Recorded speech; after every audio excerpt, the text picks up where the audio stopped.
রবিবার ফের বন্ধ থাকছে দ্বিতীয় হুগলি সেতু। রক্ষণাবেক্ষণ ও কেবল পরিবর্তনের জন্য দীর্ঘ 12 ঘন্টা যান চলাচল সম্পূর্ণ স্তব্ধ থাকবে এই গুরুত্বপূর্ণ সেতুতে। দুর্ভোগ এড়াতে দেখে নিন লালবাজারের বিকল্প রুট ম্যাপ।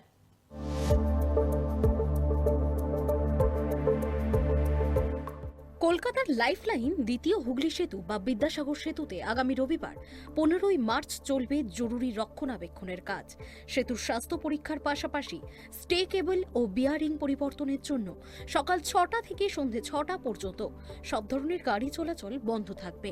সেতু বন্ধ থাকায় যানজট রুখতে ব্যাপক পথ পরিবর্তনের পরিকল্পনা নিয়েছে লালবাজার। কোন পথে ঘুরবে গাড়ি? এজেসি বোস রোড থেকে জিরোট আইল্যান্ড হয়ে আসা পশ্চিমমুখী গাড়িগুলি টার্ফ ভিউ এবং হেস্টিং ক্রসিং হয়ে স্ট্যান্ড রোড বা হাওড়া ব্রিজের দিকে ঘুরিয়ে দেওয়া হবে। কেপি রোড থেকে 11 ফার্লং গেট থেকে গাড়িগুলিকে হেস্টিংস ক্রসিং ও স্ট্যান্ড রোড হয়ে হাওড়া ব্রিজের দিকে পাঠানো হবে। খিদিরপুর থেকে সিজিআর রোড হয়ে আসা গাড়িগুলি হেস্টিং ক্রসিং হয়ে সেন্ট জর্জেস গেট রোড ধরবে। ওয়াই পয়েন্ট সেতুর র্যাম্পে ওঠার পরিবর্তে গাড়িগুলি রেড রোড দিয়ে হাওড়া ব্রিজের দিকে যাবে।